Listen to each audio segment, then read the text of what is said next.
ব্যবস্থা করে দিব, ইজ্জত লাগলে আমাকে বল, ইজ্জত আমি এনে ব্যবস্থা করে দিব।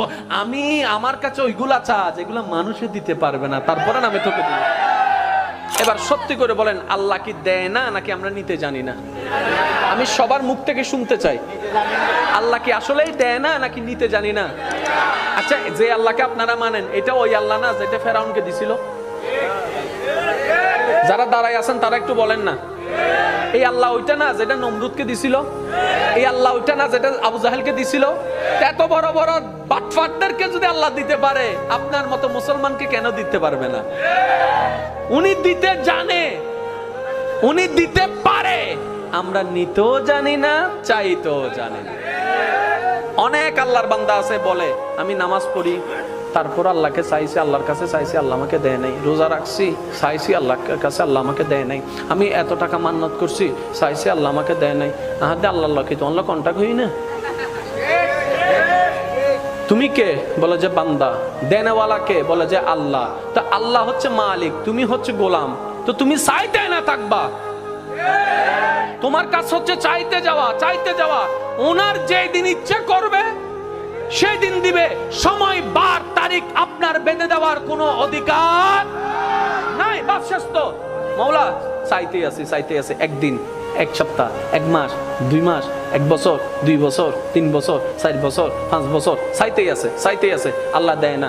10 বছর পরে আল্লাহ পাক বলে, দেখছস জিবরাইল, দেখছস আমি এতদিন দিই নাই, তারপরও আমার বান্দা আমার থেকে নিরাশ হয় নাই। আমি তো এটা চাইছিলাম। সুবহানাল্লাহ।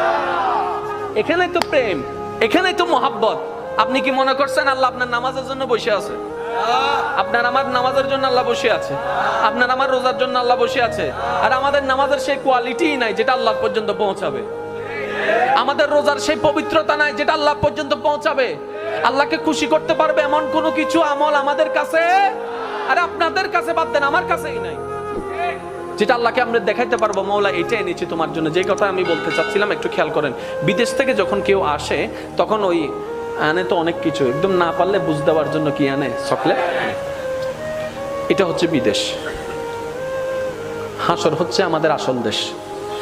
যেদিন আমরা আল্লাহর কাছে ফিরে যাব, সেই দিন যদি আল্লাহ জিজ্ঞেস করে, বান্দা তোকে আমি 50-60 বছর একটা ভিসা দিছিলাম, বান্দা বলবে আল্লাহ দিছিলাম। তোর খাওয়ার দরকার আমি দিছি নাই? দিই নাই? আল্লাহ দিছো। তোর সৌন্দর্য দরকার দিই নাই? দিছো। আল্লাহ বান্দা তোর সম্মান দরকার আমি দিই নাই? আল্লাহ দিছো। তোর স্ত্রী, পুত্র, স্বামী দরকার আমি দিই নাই? আল্লাহ দিছো। তোর যা দরকার সব আমি দিছি তো? আল্লাহ দিছো। এবার আল্লাহ যদি জিজ্ঞেস করে, ওই দুনিয়ার থেকে আসার সময় আমি আল্লাহর জন্য কি আনছো? একটা জিনিস তো আমার জন্য আনছস নিশ্চয়, একটা জিনিস আমাকে দে।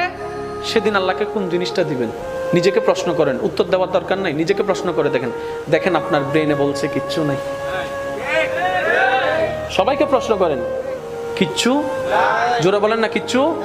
আল্লাহকে যে দিতে পারবো, আল্লাহ আমি এটা আনছি। এখন আমরা সাহস করে নামাজটা দিতে চাচ্ছি, ওই শুক্রবারের 2 রাকাত ওইটা আর কি দিতে চাচ্ছি, আবার মনে মনে লজ্জা, আগে কোনো সুন্নত নাই, পরে কোনো সুন্নত নাই, এটা আবার কেমনে দিই, এটা আবার কেমনে দিই। এবার অনেকে ওয়াক্তিয়া নামাজ দিতে চাচ্ছে, আবার মনে মনে ভয় হচ্ছে, এই নামাজ না সেই নামাজ যেই নামাজের মধ্যে বাজারের হিসাব করেছিলাম, এই নামাজ না সেই নামাজ যেই নামাজের মধ্যে কত কিছু চিন্তা করছিলাম, এই নামাজটা তো আল্লাহকে দেওয়ার মতো কোয়ালিটি নাই। এবার অনেকে বলে যে তাহলে রমজানের রোজাগুলা দিই। এবার রোজা যখন দেওয়া শুরু করলাম, ফজরের নামাজ কজা, জোহরের নামাজ কজা, আসরের নামাজ কজা, রাতভর তারাবি চলছে, আমি আপনি বাইরে বাইরে ট ট ট ট ট ট, এদিকে রোজা, এদিকে বাটপারি, এদিকে রোজা, এদিকে চরিত্রের খারাপ। এটাও দেওয়া সম্ভব? এবার হজের বেলায় যখন আসলো, ওকে হজটা দিব কেমনে? হজ করে এসা একটা প্রোগ্রামে আমাকে দাওয়াত দিছিল, আলহাজ না লেখার কারণে আমি সেই মাহফিলে যাই নাই। বলছিলাম 4 লাখ টাকা দিয়ে আলহাজ কিনে আনছি, আমাকে আলহাজ লেখো নাই, ওই মাহফিলে আমি যাব না। এবার বলে যে হজও দেওয়ার কোনো সুযোগ নাই। এবার আসলো জাকাতের বেলা। এবার জাকাতের বেলা যখন আসলো, বলে যে ছবি সারা জীবনে জাকাত দিই নাই।